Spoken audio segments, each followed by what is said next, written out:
Hello friends, how are you? Welcome to Mamun's edu info YouTube চ্যানেলে আপনাকে স্বাগতম। বন্ধুরা, আজকের ভিডিওতে আমি দেখাবো কীভাবে আপনি কিওয়ার্ড রিসার্চ করবেন, এসইও ফ্রেন্ডলি কন্টেন্ট লিখবেন এবং সেই কন্টেন্টটি আপনার ওয়েবসাইটে পোস্ট করবেন এবং শেষে অন পেজ এসইও কীভাবে করবেন এবং আপনার ওই কন্টেন্টটি বা ওই পোস্টটি কীভাবে গুগল সার্চ কনসোলে সাবমিট করবেন তথা ইন্ডেক্সিং প্রসেস। তো চলুন শুরু করা যাক। Welcome back. তো ফ্রেন্ডস, আমরা আমাদের আজকের এপিসোডটিকে মূলত 5টি পর্বে বিভক্ত করেছি। সর্বপ্রথমে আমরা আমাদের কিওয়ার্ড রিসার্চ করব এবং কিওয়ার্ড রিসার্চের পরে আমরা সেই রিসার্চকৃত কিওয়ার্ডটি দিয়ে কন্টেন্ট লিখব এবং কিভাবে আমরা প্রপার একটা কন্টেন্ট লিখতে পারি সেটাও দেখাবো এবং সেই লিখিত কন্টেন্টটি আমরা ওয়েবসাইটে পোস্ট করব এবং পোস্ট করার পাশাপাশি আমরা সেই কন্টেন্টটিকে অন পেজ এসইও করব। অন পেজ এসইও করার সাথে সাথে আমরা চেষ্টা করব গুগলে যাতে করে ইন্ডেক্সিং সাথে সাথে হয়ে যায় সেদিকে আমরা খেয়াল করব যাতে গুগলে ইন্ডেক্স করানো যায়। তো সর্বপ্রথম আমরা একটা কিওয়ার্ড সিলেক্ট করি। যেমন আমি ইতিপূর্বে একটি সফটওয়্যার কোম্পানির একটি কিওয়ার্ড রিসার্চ করেছিলাম। সেখান থেকে আমার বেশ কিছু কিওয়ার্ড আছে যেগুলো চাইলে ওখান থেকে আমি এটা ইউজ করতে পারি এখন। তো এখানে ফ্লিট ম্যানেজমেন্ট সফটওয়্যার নামের একটা কিওয়ার্ড আমি এখানে বাছাই করেছিলাম, যেটির সার্চ ভলিউম মোটামুটি 12,100 আছে, এটা যুক্তরাষ্ট্রে। আর এটার কেজিআর ভ্যালু হচ্ছে একেবারে 0.0033, অর্থাৎ এটা 0.25 এর নিচে আছে। আমরা যারা এসইও করি ভালো করেই জানেন যে সকল আপনার কিওয়ার্ডের কেজিআর রিপোর্ট 0.25 থেকে এর কম, অর্থাৎ 0 থেকে 0.25 এর মাঝে আছে, ওই কিওয়ার্ডগুলো খুব ভালো র্যাঙ্ক করবে এবং এটা অলমোস্ট র্যাঙ্ক করবেই। সো আমরা দেখলাম যে এটা যেহেতু র্যাঙ্ক করার পসিবিলিটি অলমোস্ট 100%। সো এখন আমরা চাইলে এই কিওয়ার্ডটা দিয়ে একটি আর্টিকেল লিখতে পারি। তো ঠিক আছে, সর্বপ্রথম চলে যাব হচ্ছে আমরা চ্যাটজিপিটিতে। চ্যাটজিপিটিকে দিয়ে আমরা মূলত আমাদের কিওয়ার্ডটি লেখার চেষ্টা করি এবং সেটাকে 100% ইউনিক করার চেষ্টা করি।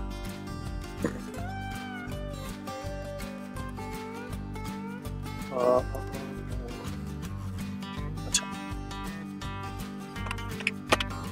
চ্যাটজিপিটি আপনারা, আমি এখন হয়তো চ্যাটজিপিটিতে দেখাচ্ছি, তার মানে আপনারা চ্যাটজিপিটিতে লিখবেন এমনটা না। আপনারা সবাই চেষ্টা করবেন ইউনিক আর্টিকেল এবং নিজে লেখার জন্য, নিজে ইউনিক আর্টিকেল লেখার চেষ্টা করবেন। চ্যাটজিপিটি দিয়ে লিখে আপনারা যদি পারেন তো ভালো। তো এখানে লিখবো হচ্ছে please write an SEO friendly 100% unique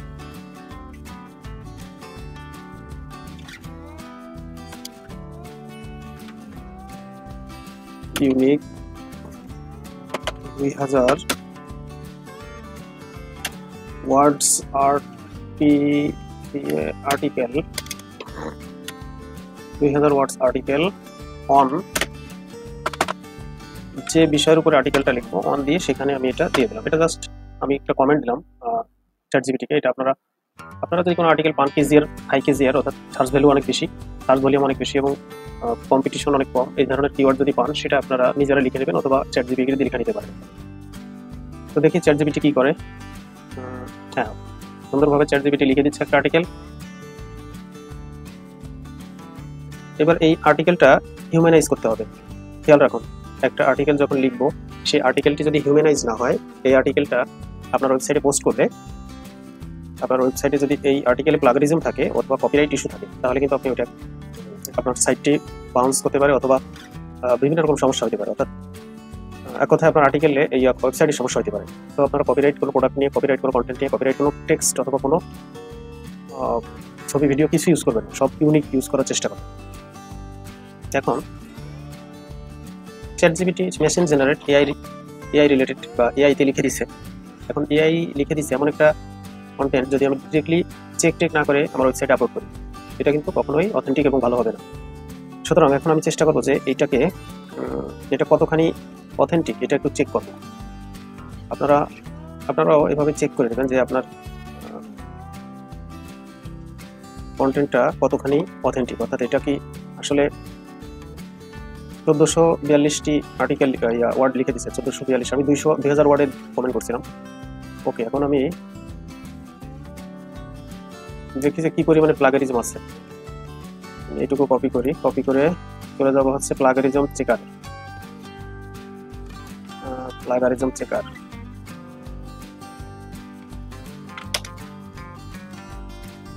plagiarism checker online, অনেক প্লাগারিজম চেকার আছে। তো সেখানে এখানে ডুপ্লি চেকার নামের একটা ওয়েবসাইট আছে। এই ডুপ্লি চেকার খুব ভালো রিপোর্ট দেয়। ডুপ্লি চেকার প্লাগারিজম চেক করার জন্য খুবই ভালো একটা সাইট। তো এখানে এই ঘরে পেস্ট করে আমি এবার চেক করে নিব যে এটা কি আসলে 100% মেশিন এআই বা প্লাগারিজম আছে কিনা চেক করে নেব। মোটরসাইকেল ভেরিফাই ওকে। প্রিয় বন্ধুরা, আমি এভাবে চ্যাট জিপিটি দিয়ে কন্টেন্ট লিখলাম, এর মানে এই না যে আপনারাও এটা লিখবেন। আপনারা চেষ্টা করবেন যাতে ভুলেও যেন চ্যাট জিপিটি বা ডিপসিক বা অন্য কোনো সাইট দিয়ে আপনারা কন্টেন্ট না লেখেন। আপনারা সবসময় চেষ্টা করবেন কন্টেন্টটা যেন অবশ্যই ইউনিক হয় এবং নিজে নিজে লিখতে পারেন। নিজে নিজে লেখার কোনো বিকল্প নেই। চ্যাট জিপিটি দিয়ে যদি আপনি লিখে দেন, ওই কন্টেন্টটা হয়তো হতে পারে যে আপনার ওয়েবসাইটের অনেক ক্ষতি হতে পারে। তো আমি এই জন্য চ্যাট জিপিটি লেখার পরে আবার আমি প্লাগারিজম দিয়ে চেকার দিয়ে দেখে নিচ্ছি যে আসলে এই কন্টেন্টটা কতখানি ইউনিক হয়েছে। আপনারা এভাবে চেক করে নেবেন আপনার কন্টেন্টটি যে যেন এটা ইউনিক হয়। 57% হয়েছে, আর একটু অপেক্ষা করি, এটা কিছুক্ষণের ভিতরে রেজাল্ট দিবে। আর যেহেতু এই সাইটটা একবারে 1000 ওয়ার্ডের বেশি দেওয়া যায় না, তো আমার যেহেতু 1400 ওয়ার্ডটাই আমি 2 ভাগে দিচ্ছি। আপনারা এইভাবে ভাগ ভাগ করে আপনারা আপনাদের আর্টিকেলটি চেক করে নেবেন। আর 1000 ওয়ার্ডের বেশি হলে এটা প্রিমিয়াম সাবস্ক্রিপশন নেওয়া লাগবে। প্রো সাবস্ক্রিপশন নিলে একটু বেশি একবার চেক করা যায়। এবং শুধু প্লাগারিজম চেক করলেই হবে না, প্লাগারিজম চেক করার পাশাপাশি এটাকে আপনার অবশ্যই হিউম্যানিস্ট দেখুন, এখানে 100% ইউনিক দিচ্ছে। চ্যাট জিপিটি একেবারে কোনো কপিরাইট করেনি, একদম 100% ইউনিক এই কন্টেন্টটা আমাকে এনে দিচ্ছে। ধন্যবাদ চ্যাট জিপিটিকে। দেখি বাকিটুকুর কি অবস্থা। আচ্ছা ওকে, কপি করে এখানে এনে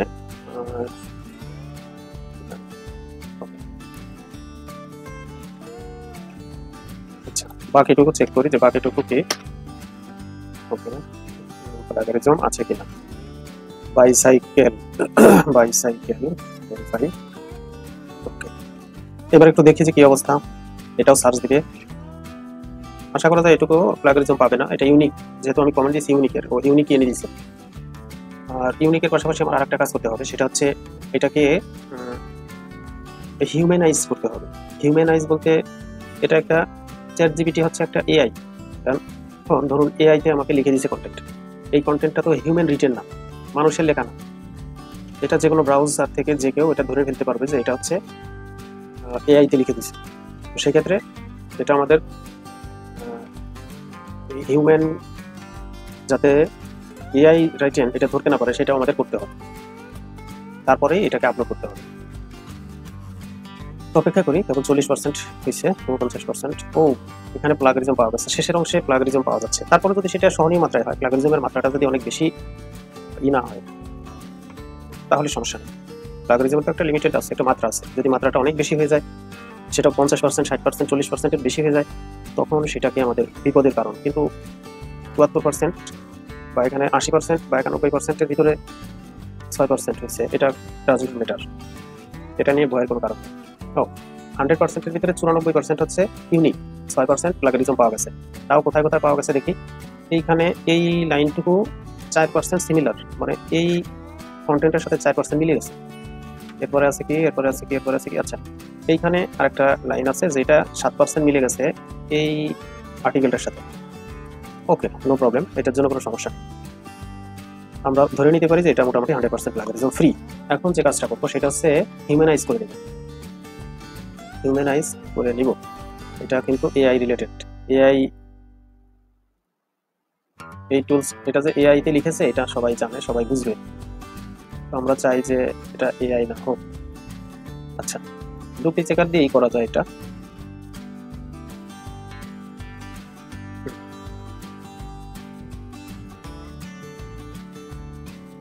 আচ্ছা, এইখানে এইখান থেকে যদি আমি আমার সবগুলো দিয়ে দিই, এখন যদি ওকে বলি যে এটাকে প্যারাফ্রেজ করে দাও, ওকে প্যারাফ্রেজ করে দাও, ওকে এখন প্যারাফ্রেজ করে দাও। প্যারাফ্রেজ বলতে এটা হচ্ছে হিউম্যান রিটেন, অর্থাৎ এআই এআই লিখে দিছে সেটা এখন এমনটা হবে যেটা মানুষই লিখে দিছে এমনটা হবে। দেখুন ও কিছুটা নিজে চেঞ্জ করে কিছু কাস্টমাইজ করে এই হলুদ অংশ যেগুলো এগুলো কাস্টমাইজ করে দিছে, এই হলুদ অংশগুলো হচ্ছে কাস্টমাইজ করে দিছে, যেটা এখানে ছিল সেটা থেকে চেঞ্জ করে এটা করে দিছে। তার মানে এখন এখন এই সাইডে যে লেখাটা আছে এইটা যদি আমি কপি করে নিয়ে যাই, এইটা এইটা এটা 100% মানুষে লিখলে যেরকমটা হতো সেরকমটা হয়েছে। আমি আপনাদেরকে একটু দেখাই, ডিভাইডার দিয়ে দিলাম যে ওইটার সাথে মিশে না যায়। ওকে দেখুন উপরের যে লেখাটা হয়ে গেল সেটা, আচ্ছা এই প্লাস চিহ্নর উপরে যে লেখাটা এটা হচ্ছে চ্যাটজিপিটি লিখে দিচ্ছে, আর এটার নিচে যে লেখাটা এটা হচ্ছে অন্য একটা সফটওয়্যার ডুপ্লি চেকার, সে মেশিন রিটেন থেকে হিউম্যান রিটেন করে দিছে। It's amazing. এবং এটা যদি এখন চেক করা হয় এটা কোনো রকম কপিরাইট নেই, কোনো রকম ঝামেলা নেই, এবং এটার অর্থেরও খুব একটা চেঞ্জ হয়নি, অর্থেরও খুব একটা পরিবর্তন হয়নি। ফ্লিট ম্যানেজমেন্ট সফটওয়্যার রিলোকাইজেশন, এখানে যে কথাগুলো আছে সেই কথাগুলোর মতো অলমোস্ট অর্থ একই আছে, অলমোস্ট কথাবার্তা একই রকম আছে, কিন্তু হিউম্যানাইজ করে দিছে। তো ঠিক আছে বন্ধুরা, এবার আমি চলুন পরবর্তী ধাপে চলে যাই। আমাদের এখানে কয়েকটি ধাপে কাজ করব বলেছি। সর্বপ্রথম কিওয়ার্ড রিসার্চ। তো কিওয়ার্ড রিসার্চটা হয়ে গেল, কন্টেন্ট লেখাও হয়ে গেল, আমরা দ্বিতীয় ধাপ শেষ। প্রথম ধাপে কিওয়ার্ড রিসার্চ করেছি, দ্বিতীয় ধাপে কন্টেন্ট লিখেছি।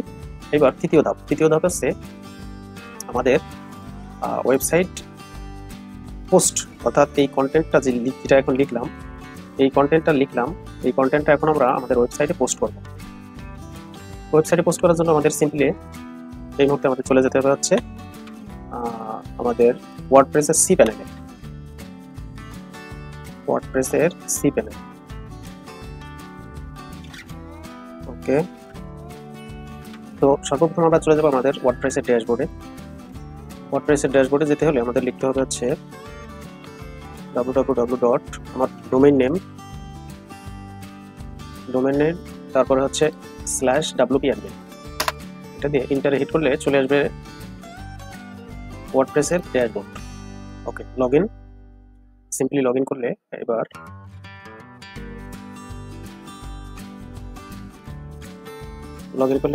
এবার ওয়ার্ডপ্রেসের ড্যাশবোর্ডে চলে আসছে।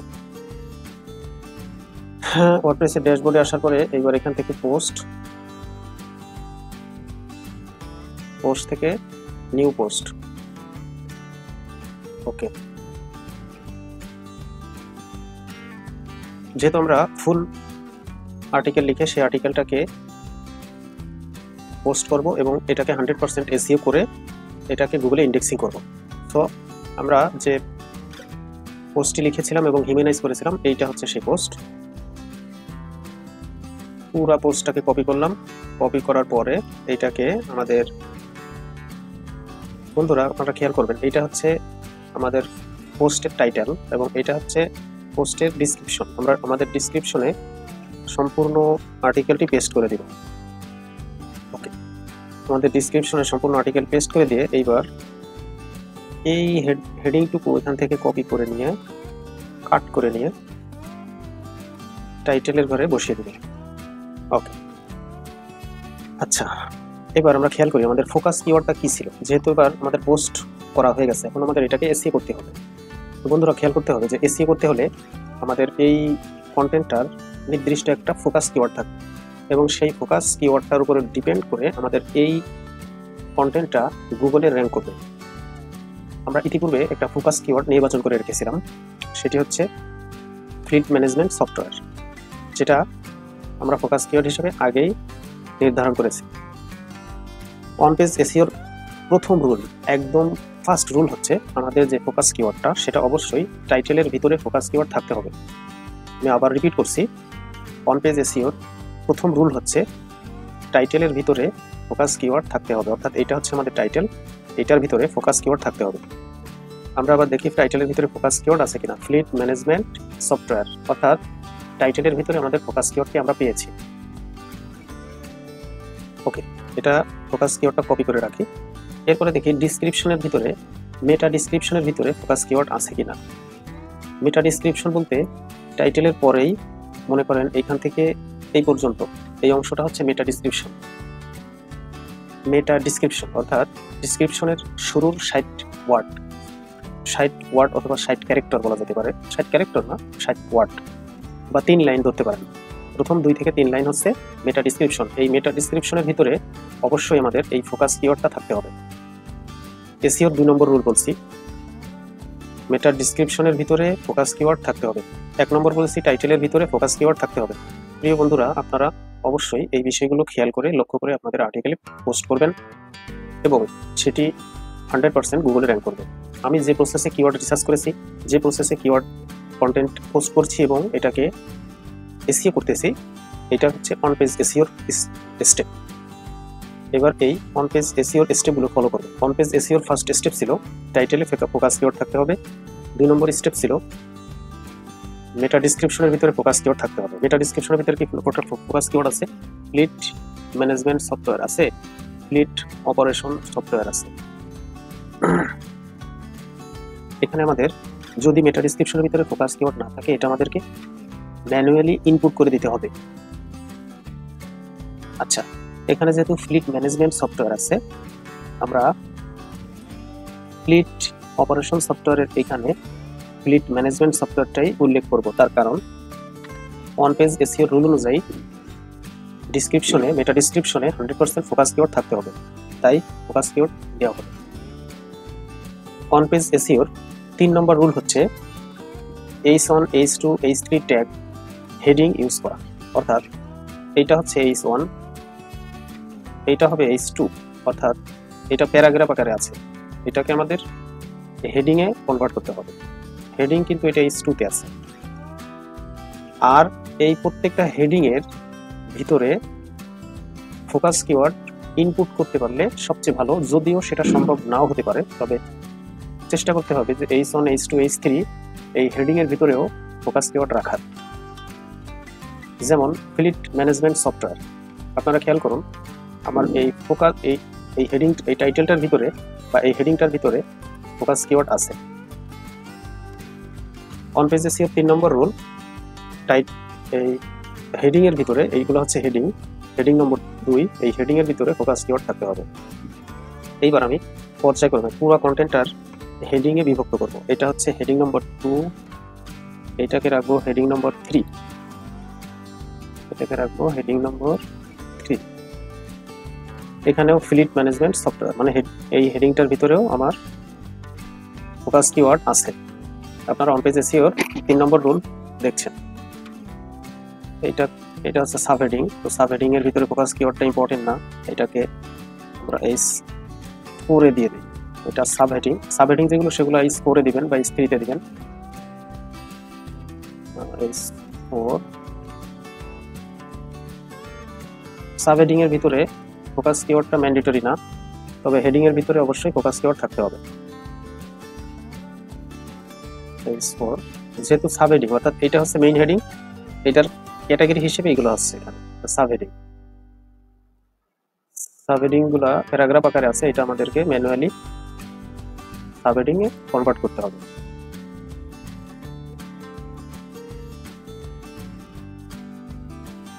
এটা সাব হেডিং অর্থাৎ H4। এইটা আবার এটা কিন্তু সাব হেডিং না, এটা 5 নম্বর পর্যন্ত শেষ। এইবার হচ্ছে এটা আবার একটা হেডিং, তো এই হেডিংটাকে আমাদের H3 তে কনভার্ট করতে হবে, H3।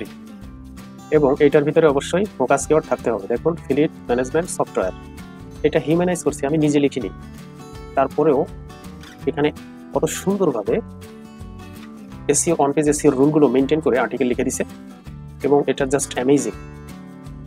এরপরে হচ্ছে এটা এটা এটা এটা হচ্ছে একটা সাব হেডিং, এটা হেডিং না, এটাকে H4 রাখা যায়। এগুলো সাব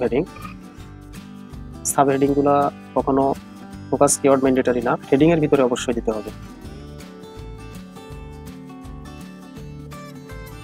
বন্ধুরা একটু সময় যাচ্ছে যদিও, তবে এটা কাজটা খুব ইম্পর্টেন্ট। আপনারা যারা এসইও এবং কন্টেন্ট রাইটিং নিয়ে কাজ করেন তারা বিষয়গুলো একটু ধৈর্য সহকারে খেয়াল করলে বুঝতে পারবেন যে এটা কতটা গুরুত্বপূর্ণ। ভিডিওটি একটু লং হলেও ক্ষমা সুন্দর দৃষ্টিতে দেখবেন।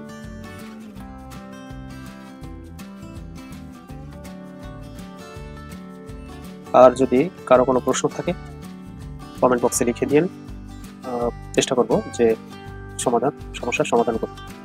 আপনারা এভাবে আপনাদের পোস্টে H1, H2, H3, H4 এইভাবে হেডিংগুলোকে ভাগ করে দিবেন এবং সাব হেডিংগুলো এবং হেডিংগুলো একটু, এটা কিন্তু মেইন হেডিং, দেখুন এটা সাব হেডিং ছিল, এটা কিন্তু main heading. Main heading H3, main হেডিংটা H3 তে রাখি এবং এটার ভিতরে দেখুন ফোকাস কিওয়ার্ড আছে, ফ্লিজ ম্যানেজমেন্ট সফটওয়্যার ফোকাস কিওয়ার্ড আছে। এটা হচ্ছে sub heading, sub heading H4, sub heading H4। এটা আবার মেইন হেডিং, মেইন হেডিংটা H3 তে রাখি, H3। দেখুন মেইন হেডিং এটা কিন্তু ফোকাস কিওয়ার্ড রয়েছে, অর্থাৎ ফ্লিজ ম্যানেজমেন্ট সফটওয়্যার আছে। আবার এইগুলো হচ্ছে সাব হেডিং H4।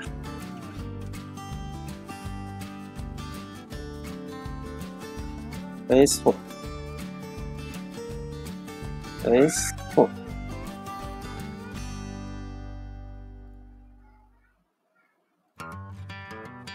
H4,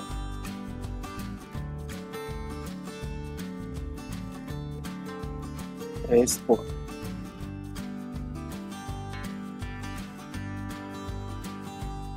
ওকে, হ্যাঁ, কনক্লুশনটা মূলত এটা H4 এ রাখি, সমস্যা নেই। ওকে, তো আমি এখানে হেডিংগুলো এবং সাব হেডিংগুলোকে আলাদা করে দিছি এবং হেডিংয়ের ভিতরে ফোকাস কিওয়ার্ড ইনক্লুড করেছি।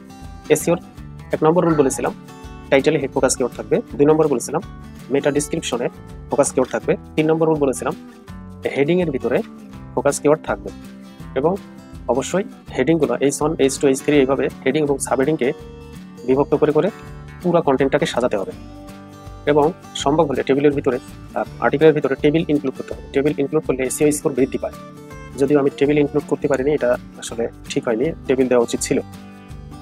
আচ্ছা, এইবার on page SEO 4 number rule হচ্ছে ইন্টারনাল লিঙ্ক অ্যাড করতে হবে।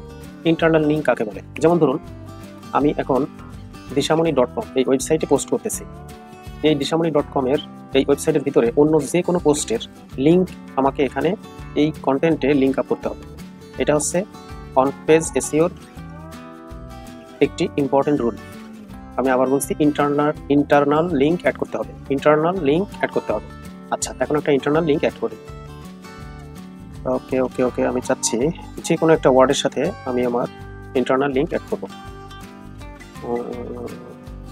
সাপোজ আমি এই সফটওয়্যারে ফ্লিজ ম্যানেজমেন্ট সফটওয়্যার এই কথাটুকু সাথে আমি আমার ওয়েবসাইটটাকে অ্যাড করে দেব, dishamoni.com। এই যে আমি আমার ওয়েবসাইটের লিঙ্ক আপ করে দিলাম, এটা হচ্ছে ইন্টারনাল লিঙ্ক। এই যে এটা লিঙ্ক আপ হয়ে গেল। এখন এখানে হোভার করলে এবং ক্লিক করলে আমার ওয়েবসাইটে চলে যাবে। তো ইন্টারনাল লিঙ্ক অবশ্যই অ্যাড করতে হবে। এবং অন পেজ এসইওর পরবর্তী রুল হচ্ছে অবশ্যই একটা এক্সটার্নাল লিঙ্ক অ্যাড করতে হবে। এক্সটার্নাল লিঙ্ক দ্যাট মিনস অন্য একটা ওয়েবসাইট, যেমন ধরেন এখানে বিবিসি বাংলা, বিবিসি, এই যে বিবিসি যে ওয়েবসাইটটা, এরকম ভিন্ন একটা ওয়েবসাইটের বা ভিন্ন একটা জায়গার বা ভিন্ন একটা ল্যান্ডিং পেজের ইউআরএল আমার এই পোস্টের ভিতরে ইনক্লুড করতে হবে। তো আমি এখন এক্সটার্নাল লিঙ্ক হিসেবে আমার ফেসবুক অ্যাকাউন্টটা এখানে অ্যাড করে দেব, মাই অথবা আওয়ার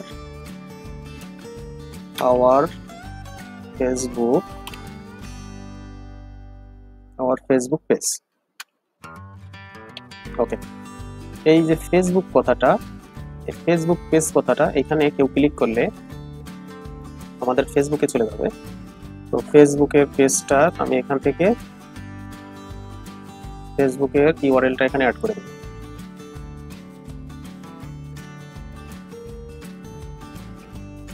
এটা লোডিং হতে সময় নিচ্ছে, তাই হোক আমি আমার ফেসবুকের ইউআরএলটা এখানে অ্যাড করে দেবো। আচ্ছা, এইটুকু আমি অ্যাড করে দিই। সাপোজ এটা লোডিং সময় লাগছে, লিখছে অনেকটা এতটা। আচ্ছা, এখানে ধরেন আমি আমার এই ইউআরএলটা এখানে অ্যাড করে দেব। এটা আমি যে বাহিরের একটা সাইডের ইউআরএল, এই যে ধরেন বাহিরের একটা সাইডের আমার সাইট, এটার ইউআরএল নিয়ে আমি আমার এই পোস্টে ইনক্লুড করেছি। এইটা হচ্ছে এক্সটার্নাল, এটাকে বলা হয় এক্সটার্নাল লিঙ্ক, এটাকে বলা হয় এক্সটার্নাল লিঙ্ক। আমি আবার বলছি, এটাকে বলা হয় হচ্ছে এক্সটার্নাল লিঙ্ক। তাহলে অন পেজ এসইওর ইম্পর্টেন্ট আরেকটা রুল হচ্ছে এক্সটার্নাল লিঙ্ক অ্যাড করতে হবে। সর্বপ্রথম বলেছিলাম কি, টাইটেলে ফোকাস কিওয়ার্ড, তারপরে বলেছি মেটা ডিসক্রিপশনে ফোকাস কিওয়ার্ড, তারপরে 3 নম্বর বলছি হেডিং এর ভিতরে ফোকাস কিওয়ার্ড এবং সাবহেডিং মেইনটেইন করা। তারপরে নম্বর বলেছি ইন্টারনাল লিঙ্ক অ্যাড করতে হবে, তারপরে নম্বর বলেছি এক্সটার্নাল লিঙ্ক অ্যাড করতে হবে। এবং অন পেজ এসইওর ইম্পর্টেন্ট একটি রুল হচ্ছে অবশ্যই কন্টেন্টের ভিতরে ইমেজ অথবা ভিডিও অ্যাড করতে হবে, মাস্ট। আপনাকে অবশ্যই ইমেজ অথবা ভিডিও অ্যাড করতে হবে। তো আমি আমার পোস্ট রিলেটেড কিছু ইমেজ অ্যাড করি। ফ্লিট ম্যানেজমেন্ট সফটওয়্যার, এটা হচ্ছে আমার ফোকাস কিওয়ার্ড। আমি যদি এখন এই পেজটায় ছবি অ্যাড করতে চাই বা ইমেজ অ্যাড করতে চাই, তাহলে এইখানে যদি চাপ দিই, দেখুন প্লাস চিহ্ন, প্লাস চিহ্নতে চাপ দিলে এখান থেকে আপনি ক্যানভা থেকে ইমেজটা রেডি করে এনে এখানে আপলোড করতে পারেন, অথবা আপনি এখান থেকে ওয়ার্ডপ্রেসের ডিফল্ট যে লাইব্রেরি আছে ইমেজ লাইব্রেরি, সেখান থেকেও সার্চ করে ইমেজ ইউজ করতে পারে। ইমেজটা মূলত মেইন সবচেয়ে গুরুত্বপূর্ণ হচ্ছে ইমেজটা যদি ক্যানভা অথবা আলাদা কোনো ফটোশপ অথবা কোনো কিছু দিয়ে সুন্দর করে ইমেজটাকে রেডি করে পরবর্তীতে সেই ইমেজটা ইউজ করা হয়, সেটা সবচেয়ে ভালো হয়। কিন্তু যদি আপনার আলাদা কোনো ছবি বা কিছু অ্যাড করতে বা ছবি তৈরি করতে না পারেন বা না করা থাকে, তো সেক্ষেত্রে ওয়ার্ডপ্রেসের ডিফল্ট ইমেজ লাইব্রেরি আছে। যেমন এখানে ইমেজে যদি যাই, এখানে দেখুন মিডিয়া লাইব্রেরি নামের একটা জায়গা আছে, এখানে চাপ দিয়ে এখানে অসংখ্য ছবি আছে, এগুলো আমি আগে ইউজ করছি সেইগুলো। এখানে সার্চ একটা বক্স আছে, সার্চ ইমেজ। এই সার্চ ইমেজে এসে আপনার ফোকাস কিওয়ার্ডটা যদি দেন এবং ইন্টার দেন, এই রিলেটেড যদি কোনো ইমেজ থাকে সেটা শো করবে। দেখুন ফ্লিট ম্যানেজমেন্ট সফটওয়্যার, এখানে এই রিলেটেড আমার এই ফোকাস কিওয়ার্ডের সাথে যায় এমন অনেক ছবি এখানে ওরা শো করছে। তো আমি এখান থেকে সাপোজ নিয়ে মনে করেন ফ্লিট ম্যানেজমেন্ট সফটওয়্যার, এখান থেকে আমি সাপোজ এই ছবিটা নেই। এই ছবিগুলো সম্পূর্ণ ফ্রি, এগুলো ওয়ার্ডপ্রেসের ডিফল্ট ভাবে দেওয়া থাকে। এই ছবিটা এখান থেকে আমি ডাউনলোড করে নিলাম, কিন্তু ডাউনলোড করলেই শুধু হবে না, এখানে আরেকটা important on page SEO rule আছে, সেই রুলসটা ইউজ করতে হবে। সেটা হচ্ছে এই ইমেজের অল্টার টেক্সটে, এই অল্টার টেক্সটের ভিতরে ফোকাস কিওয়ার্ড ইউজ করতে হবে। আমি আবার বলছি, অন পেজ এসইওর মোস্ট ইম্পর্টেন্ট রুলস হচ্ছে এই ইমেজের অল্টার টেক্সটে ফোকাস কিওয়ার্ড ইউজ করতে হবে। অল্টার টেক্সট, এই যে এইখানে অল্টার টেক্সটের বক্সে ফোকাস কিওয়ার্ড দিয়ে দিলাম, এবং নিচে এসে অ্যাডভান্স সেটিংসে এসে এইখানে টাইটেল অ্যাট্রিবিউট, এই টাইটেল অ্যাট্রিবিউটের ঘরেও ফোকাস কিওয়ার্ড ইউজ করতে হবে, এবং এটাকে এন্টার দিয়ে ওকে করে দিতে হবে। আচ্ছা, এরপরে একাধিক ছবি ইউজ করতে হবে, অর্থাৎ একটা ইমেজের চেয়ে যদি 2 বা 3 বা 4 ইউজ করা হয় সেটা সবচেয়ে ভালো হয়। তো আমি এখানে এই পোস্টটায় 3টা ছবি বা 2টো ছবি ইউজ করবো। দেখি আর একটা ছবি নিয়ে আসি, মিডিয়া লাইব্রেরিতে সার্চ ইমেজে এসে ফোকাস কিওয়ার্ড দিয়ে সার্চ দিলে অবশ্যই একটা, আচ্ছা এখান থেকে অন্য একটা ছবি নেই, অন্য একটা ইমেজ,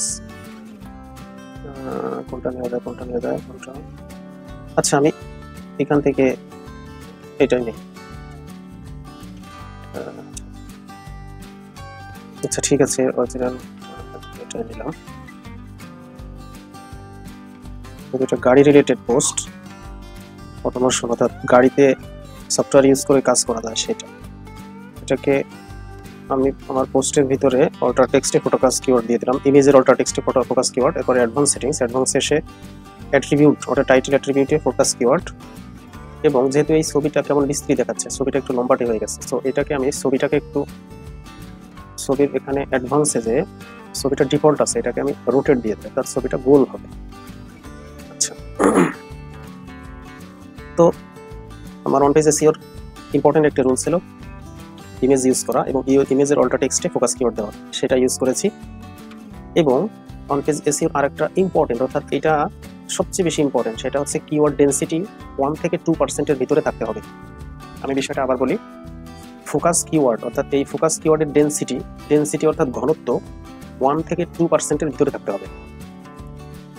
1 থেকে 2% বলতে এই টোটাল কন্টেন্টটার যে পরিমাণে কন্টেন্ট আছে, যে পরিমাণে কি এই ওয়ার্ডগুলো আছে, এই ওয়ার্ডের 1 থেকে 2%-এর ভিতরে ফোকাস কিওয়ার্ড থাকতে হবে। এবার আমরা চেক করি যে ফোকাস কিওয়ার্ড আসলে কত পার্সেন্ট আছে। ফোকাস কিওয়ার্ডটা এখান থেকে কপি করে নিয়ে আমি যদি এবার চেক করি, আচ্ছা চেক করার পূর্বে আরেকটা কাজ আছে, সেটা হচ্ছে ইউআরএল এর ভিতরে ফোকাস কিওয়ার্ড ইন করতে হবে। এই যে ইউআরএল, এই ইউআরএল এর ভিতরে ফোকাস কিওয়ার্ড থাকতে হবে।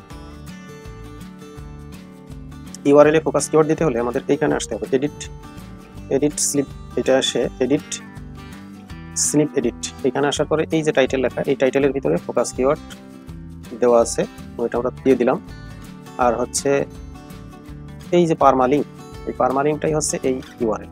পারমালিঙ্কের ভিতরে ফোকাস কিওয়ার্ড দিয়ে দিলাম, পারমালিঙ্কের ভিতরে ফোকাস কিওয়ার্ড দিয়ে দিলাম এবং ডিসক্রিপশনে তো ফোকাস কিওয়ার্ড অলরেডি আছে, এবার জাস্ট সিম্পলি এটা কেটে দেব। এখন পারমালিঙ্কে ফোকাস কিওয়ার্ড অ্যাড হয়ে যাবে। এবং আমরা এবার দেখি র্যাঙ্ক ম্যাথ এসইওতে কি বলে। র্যাঙ্ক ম্যাথ এসইওর ভিতরে ফোকাস কিওয়ার্ড দিয়ে চেক করি কত পার্সেন্ট হয়েছে। র্যাঙ্ক ম্যাথ এসইও সে আমাদের এই পোস্টটায় 100-র ভিতরে 78 দিয়েছে, অর্থাৎ 100-র ভিতরে আমি 78 স্কোর পেয়েছি। বন্ধুরা একটা জিনিস উল্লেখ্য যে আমাদের অন পেজ এসইও স্কোর 100-র ভিতরে অবশ্যই 80-র উপরে থাকতে হবে। 80-র নিচে থাকলে সেটা কখনো ভালো না, 80-র উপরে থাকলে এটা গ্রিন হবে, অর্থাৎ এখানে গ্রিন রঙের ধারণ করবে। গ্রিন রং ধারণ করলে বুঝতে হবে যে এটা মূলত আমার অন পেজ এসইওর একটা ভালো একটা অবস্থায় আছে। তো দেখি কি কি ইরর আছে। আচ্ছা, র্যাঙ্ক ম্যাথ বলছে hurray you are using focus keyword in that SEO title, অর্থাৎ আমি এসইও টাইটেলের ভিতরে ফোকাস কিওয়ার্ড ইউজ করেছি। 2 নম্বরে বলছে focus keyword using instant SEO meta description. আচ্ছা, আমি মেটা ডিসক্রিপশনে ফোকাস কিওয়ার্ড ইউজ করেছি। 3 নম্বরে বলছে focus keyword use in URL. Okay, আমি ইউআরএল এ ফোকাস কিওয়ার্ড ইউজ করেছি। এরপরে বলছে focus keyword appearance in first 10% content, প্রথম 10%-এর ভিতরে ফোকাস কিওয়ার্ড আছে। ওকে, গুড জব। 3 নম্বরে তারপরে হচ্ছে ফোকাস কিওয়ার্ড ফাউন্ডস ইন কন্টেন্টের ভিতরে ফোকাস কিওয়ার্ড খুঁজে পাওয়া গেছে। আর এখানে বলছে কন্টেন্ট 1463 ওয়ার্ডের আছে, আর একটু বেশি হলে ভালো হতো, যাও তারপরও মোটামুটি চলে। অ্যাডিশনাল ইরর আছে একটা, অ্যাডিশনাল ইরর হচ্ছে use content AI to optimize the post. আচ্ছা, এই পোস্টটা এআই দিয়ে অপটিমাইজ করার কথা বলছে। আচ্ছা, এটা আসলে না করলেও চলবে, এআই দিয়ে অপটিমাইজ করাটা খুব বেশি ইম্পর্টেন্ট না, এটা জাস্ট র্যাঙ্ক ম্যাথ ডিফল্টভাবে এই রিকমেন্ডটা দিয়েছে, এটা আসলে অতটা ইম্পর্টেন্ট না। আচ্ছা, এখানে অ্যাডিশনাল 3টা ইরর দেখাচ্ছে। ইররের ভিতরে একটা হচ্ছে your title does not contains a negative or positive statement. আচ্ছা, অন পেজ এসইওর আর একটা ইম্পর্টেন্ট রুল, সেটা হচ্ছে এই টাইটেলের ভিতরে নেগেটিভ অথবা পজিটিভ একটা কিছু বোঝাতে হবে, নিউট্রাল থাকা যাবে না। অর্থাৎ এটা এই কন্টেন্টটা বা আর্টিকেলটার টাইটেলে অবশ্যই পজিটিভ কোনো একটা বার্তা দিতে হবে, পজিটিভ বার্তা, এবং কোনো ওয়ার্ড ইউজ করতে হবে। ওয়ার্ড যেমন 1 2 3 4 1 2 3 4 এই ধরনের মার্ক ইউজ করতে হবে। তো আমি এখানে 2025 দিয়ে দিলাম, 2025, এবং একটা যে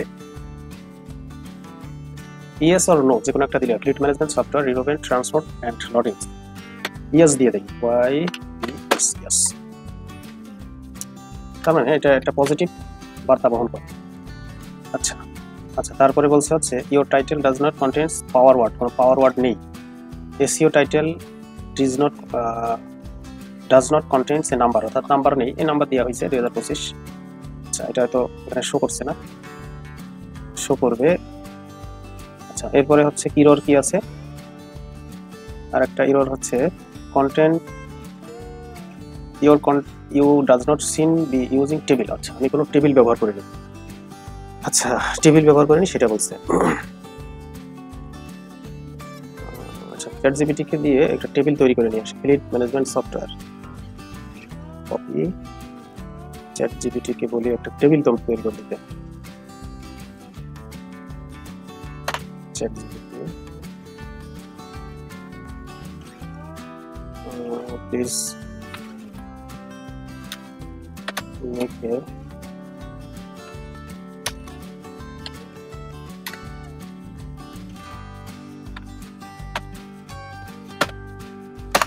আমি আপনাদেরকে মনে হয় বোঝাতে পারছি যে কিভাবে অন পেজ এসইও এর স্কোর বাড়াতে হয়। আমরা যে কাজটা করতেছি এটা হচ্ছে on page SEO. On page SEO এর স্কোর র্যাঙ্ক ম্যাথে এখানে 78 আছে, এটাকে যত বেশি করা যায়, তবে 80-র উপরে অবশ্যই থাকতে হবে। যত বেশি করা যায় তবে এটা অবশ্যই 80-র উপরে থাকতে হবে। 80-র নিচে থাকলে সেটা কখনোই অ্যাপ্রোপ্রিয়েট না। 80-র উপরে যদি থাকতে হয় সেই ক্ষেত্রে যে রিকমেন্ড, এখান থেকে যা রিকমেন্ড করবে সেগুলো আমাদেরকে ফলো করতে হবে, তখন এটা উপরে যাবে। এখানে যেহেতু বলছে টেবিল নেই, তো টেবিল ইউজ করতে বলছে, তো আমরা চাই যে একটা টেবিল ইউজ করতে। এখান থেকে একটা টেবিল আমাদের যে কোনো এক জায়গাতে টেবিল ইউজ করতে হবে। এইখানে টেবিল দিই, সাপোজ এখানে লিস্ট টেবিল।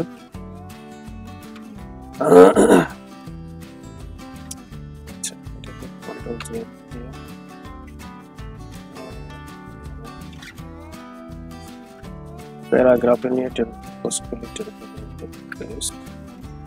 ওকে, এখানে টেবিল চলে আসছে এবং প্যারাগ্রাফে এটা টেবিল অ্যাড করে দিচ্ছি। যেহেতু ওরা টেবিলের কথা বলছে, আমরা এখানে একটা টেবিল অ্যাড করে দিলাম।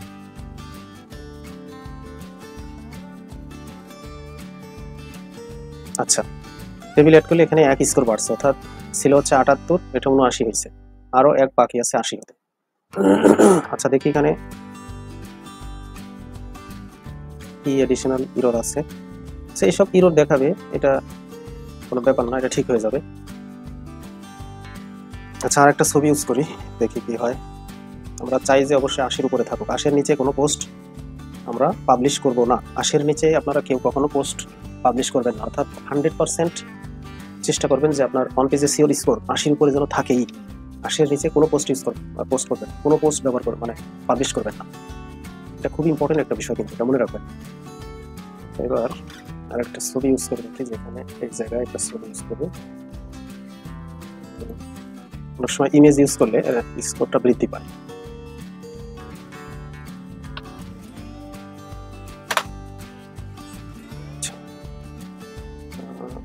এই ছবিটা ইউজ করি, দেখি এখন যে কোনো ভাবে আমরা 80-র উপরে নিব এবং চাইবো যে 80 থেকে অনেক বেশি হোক, শুধু 80 না। আচ্ছা, এখানে এই যে এই ছবিটা ইউজ করার সাথে সাথে দেখুন এটা 81 হয়ে গেছে। এখন আমরা এটা চাইলেই পোস্ট করতে পারি। আচ্ছা, এই ইমেজটা অল্টার টেক্সট ইউজ করা হয় নাই, ইমেজটা এটা অল্টার টেক্সট ইউজ করি। এই যে কি ডিফল্ট ভাবে কি লেখা আছে এটাকে কেটে দিয়ে আমাদের অল্টার টেক্সটে ফোকাস কিওয়ার্ড ব্যবহার করতে হবে। এরপরে অ্যাডভান্সে যে টাইটেল অ্যাট্রিবিউটে ফোকাস কিওয়ার্ড ব্যবহার করে দিব। এরপরে এটাকে এন্টারে দিয়ে দেব। ওকে, এখন এটা হচ্ছে 81 স্কোর দেখাচ্ছে, র্যাঙ্ক ম্যাথে 81 দেখাচ্ছে। আই হোপ যে এটা আরো বেশি হবে, কেননা আমাদের কোথাও কোনো রং নেই। এখানে ফার্স্ট স্টেপে সবগুলো গ্রিন সিগন্যালে আসছে, সেকেন্ড স্টেপে একটা ইরর আসছে, সেটাও যে ইরর দেখাচ্ছে আসলে এই ইররটা আমাদের সলভ হয়ে গেছে। AI use AI optimize, use content AI to optimize the post. আচ্ছা দেখি এটা কি বলে, কন্টেন্ট এআই তে কি বলে। ইনস্ট্রাকশন চাচ্ছে। আচ্ছা, কন্টেন্ট এআই দিলে হয়তো বা সমস্যা হতে পারে আমাদের, যেহেতু এআই তে বেশ কিছু প্রিমিয়াম টুলস আছে, ওই প্রিমিয়াম টুলস গুলো ইউজ না করলে ওরা আসলে কাজ করতে দেয়। তো এটা হচ্ছে ওদের পলিসি যে প্রিমিয়াম টুলসে নেওয়ার একটা ধান্দা বলতে পারেন। তো দরকার নেই, আমরা এআই টুলসে যাব না। আমরা দেখি অন্য সলভ ভাবে সলভ। আচ্ছা, ফোকাস না। আচ্ছা, এটা আসলে ইরর না, কারণ আমরা নাম্বার ইউজ করেছি অলরেডি। ওকে ওকে ওকে আচ্ছা, হাউভার এটা 80-র উপরে আসছে, এটাই দ্যাটস এনাফ। এবার আমরা এটাকে পোস্ট করে দেই। আচ্ছা, পোস্ট করতে হলে সিম্পলি পাবলিশে ক্লিক করলে এটা পাবলিশ হয়ে যাবে। আচ্ছা, এটাকে দিয়ে পাবলিশ করব। পাবলিশ হয়ে গেলে আমাদের অন পেজের কাজ শেষ। আচ্ছা, আমরা কি কি কাজ করতেছিলাম আবার একটু ফিচারটা দেখে নেই। আমরা এখানে সর্বপ্রথম কিওয়ার্ড রিসার্চ করেছি, কন্টেন্টের লিখেছি, ওয়েবসাইটে পোস্ট করেছি এবং অন পেজ এসইওটাও সম্পূর্ণ করেছি। এখন আমাদের 5 নম্বর স্টেপের যে কাজটি সেটি হচ্ছে গুগল সার্চ কনসোলে আমাদের এই পোস্টটি সাবমিট করা এবং গুগলকে বলে দেওয়া যে কেউ যদি আমার কিওয়ার্ড লিখে সার্চ করে বা কেউ যদি ফ্লিট ম্যানেজমেন্ট সফটওয়্যার লিখে সার্চ করে আমাদের ওয়েবসাইটটা যেন সেখানে শো হয়, তারা যেন দেখতে পারে। এখন আমাদের চলে যেতে হবে গুগল সার্চ কনসোলে। আমরা এখানে লিখে সার্চ করব Google search console. Google search console search করার পরে এখানে সর্বপ্রথম এইটা হচ্ছে গুগল সার্চ কনসোলের ইন্টারফেস। এখানে স্টার্ট নাওতে ক্লিক করার পরে এইখানে যাদের ওয়েবসাইট সার্চ কনসোলে অ্যাড করা নেই তারা অ্যাড করে নেবেন। আমার যেহেতু অলরেডি সার্চ কনসোলে আমার ওয়েবসাইটে অ্যাড করা আছে, তাই আমার নতুন করে অ্যাড করার প্রয়োজন নেই। আচ্ছা, এইবার আমার এই পোস্টের এই যে ইউআরএলটা, পোস্টের ইউআরএলটা এখান থেকে কপি করে নিয়ে গুগল সার্চ কনসোলের এখানে যে ইউআরএল এর ঘরটা আছে এখানে পেস্ট করে দেব। আচ্ছা বন্ধুরা, যাদের ওয়েবসাইট বা ব্লগ সাইট গুগল সার্চ কনসোলে অ্যাড নেই, আমি কিভাবে গুগল সার্চ কনসোলে অ্যাড করতে হয় এই বিষয় নিয়ে একটা ভিডিও অলরেডি আছে আমার চ্যানেলে, দেখে নেবেন, তাহলে সহজ হবে। তো যেটা করলাম, এবার আমার ওই ইউআরএলটা এখানে দিয়ে জাস্ট এন্টারে হিট করব। এন্টারে হিট করলে আচ্ছা, এখানে গুগল সার্চ কনসোল বলছে URL is not on Google, অর্থাৎ আমার এই ইউআরএলটা বা এই পোস্টটা গুগলে নেই। আচ্ছা, গুগলে যদি না থাকে তাহলে তো মানুষজন সার্চ দিয়ে পাবে না। এখন আমার কি করতে হবে? রিকোয়েস্ট করতে হবে। এই যে দেখুন, এই পাশে রিকোয়েস্ট ইন্ডেক্সিং লেখা আছে, এখানে রিকোয়েস্ট ইন্ডেক্সিং এ দিতে হবে। Testing if live URL can be indexed, অর্থাৎ ইন্ডেক্সের জন্য রিকোয়েস্ট করছে। কয়েক মিনিট বা কিছুক্ষণ সময় লাগতে পারে। ইট মাইট টেক এ মিনিট অর 2। ওকে, হয়ে যাবে কিছুক্ষণের ভিতরে। ওকে, সাবমিট। আচ্ছা, ইন্ডেক্সিং রিকোয়েস্ট সাবমিট, অর্থাৎ আমি গুগলে আমার ওই পোস্টটা ইন্ডেক্সের জন্য আবেদন করলাম। এখন এটা গুগলে ইন্ডেক্স হয়তো 2-1 দিন লাগবে অথবা 2-1 ঘন্টা লাগবে, তারপরে ইন্ডেক্স হয়ে যাবে। তো এটা ছিল আজকের আমার ফুল প্রসেস। তো ঠিক আছে বন্ধুরা, আপনারা ভালো থাকবেন।